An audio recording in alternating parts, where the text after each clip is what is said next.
Palace Arcade at Universal Orlando has officially closed. John Murdy confirmed it'll be used for a Halloween Horror Nights house this year. Next one, Universal Studios Florida Lagoon Bridge is under heavy refurbishment. The shortcut from Springfield to the Wizarding World is closed, and crews have partially dismantled the bridge. Scaffolding, construction walls, and even some drained lagoon water are in place. For now, you'll have to go the long way around through the Men in Black section. Switching over to Disney news, Christmas in July, more like discounts in December. Disney just announced up to 20% off resort stays this holiday season. It applies to most nights between October 12th and December 25th. With bonus gift cards available for room and ticket packages. And don't forget, you do get a free Waterpark day on the day of your check-in with this and with a bunch of other resort stays as well. So don't ever forget that. You do get that free Waterpark day on your check-in. So yeah, it's not a bad deal if you're bringing the whole family. So you might want to look into that one. Next up, I've got some Muppet Vision 3D news, believe it or not. Muppet Vision 3D is gone, but not forgotten. Brian Henson, the son of Jim, revealed in an interview that all the Muppet Vision animatronics were preserved in case Disney ever wants to bring it back. The attraction officially closed June 7th to make way for the upcoming Monsters, Inc. land. We've been talking about that. We were talking about that for a while. Back a few weeks ago. I do think Muppet Vision 3D will pop up somewhere again someday soon. Could it be at Hollywood Studios in Orlando? Possibly. Most likely, though, I think it's going to end up at a brand new location. Maybe we take it to Cali somewhere, or maybe we put the show on a cruise ship. That was the thing that I predicted could happen. Either way, I really don't think Muppet Vision 3D is gone for good.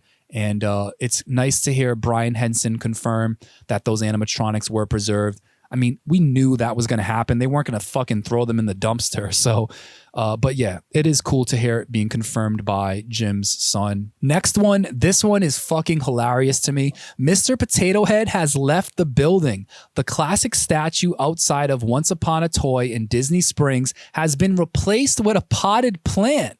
Yes, a potted plant. And I don't mean any kind of potted plant. I mean a very small and underwhelming potted plant. This was from a couple of days ago. I don't know if it's still there or if they put something new.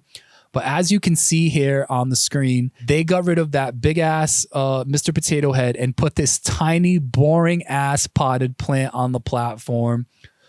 What was the point of this? Why not just leave it empty? This potted plant by itself is hilarious. Like I said, I don't know if that's still there or not. Oh, here's another picture. So yeah, you've got the buzz on one side and then you've got the potted plant on the other. Just leave it empty. I'm sure you have the replacement coming soon. Just leave it empty. That shit is funny as hell to me though.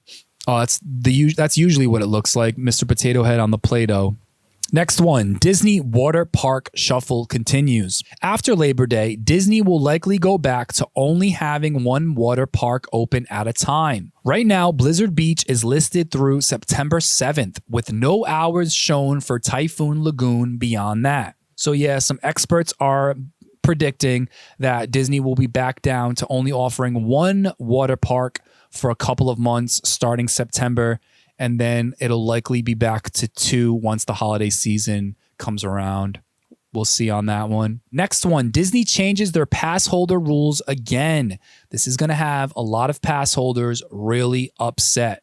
Due to the hype around the new Starlight Nighttime Parade, Magic Kingdom will now require a reservation for pass holders at all times, even after 2 p.m., which used to be the open entry window. According to Disney's not permanent, but with Halloween and Christmas parties kicking off soon, expect limited flexibility throughout the rest of the year. Sorry, AP holders. Next is Marvel's First Family is heading to Disneyland. This just dropped right before I started recording. Starting Friday, July 25th, that is this Friday, by the way, members of the Fantastic Four, along with their trusty robot Herbie, will be making limited time appearances in Tomorrowland at Disneyland Park. You'll be able to meet them near the Tomorrowland Theater, just outside of Space Mountain. International fans, don't worry. Similar appearances are coming to Disneyland Paris and Hong Kong, where The Thing and Invisible Woman will be meeting guests at the Tomorrowland stage starting July 23rd. I've got some more Six Flags news in the express lane to wrap things up. Six Flags America is up for sale this August. Located in Maryland, the park is permanently closing this November, but it might not be the end exactly. Local officials are pushing for another amusement park to replace it. Is it going to happen? Off the top of my head, what my gut is telling me, I don't think so. I don't think we're going to get another theme park. From what I reported on and read months ago, that land is like precious land in the area. It's also really, really expensive. Most likely this is going to turn into housing area. It's going to turn into a neighborhood. It's going to turn into stores and shops and random and probably gas stations, probably 20 different gas stations, because it seems like that's all we build in America nowadays is gas stations. I hate to be the Debbie Downer on that. I hope I'm wrong. I hope the local officials are able to find someone to continue the legacy of theme parks in that area. Next one is Splash Island has landed at Six Flags Hurricane Harbor in Arlington, Texas. This kid-focused area features 7 slides, a 1,000-gallon bucket, and a mini tornado slide. It's the largest investment in the water park's 42-year history and perfect for young thrill seekers. So I thought that was pretty cool for all you people in Texas. And then some sad news for Texas. ZDT's amusement park is closing. Home of the unique wooden coaster Switchback, the park made the emotional announcement this week. It's been a staple in the community for almost 20 years. Hate to report on theme parks closing, but unfortunately in a couple of weeks, this theme park in Texas will be closing. Yeah, that sucks. Couple more. West Virginia now has a mountain coaster. The new Brush Creek Holler just opened outside Princeton, featuring a 3,400-foot twisted alpine track. It's the first mountain coaster in the state. I'm showing some POV footage of it right now as I was talking about it. Looks intense. I've actually never been on a mountain coaster before. Drop a comment. Let me know what they're like. Let me know what you like about them or possibly what you don't like about them. All right, let's get into our final segment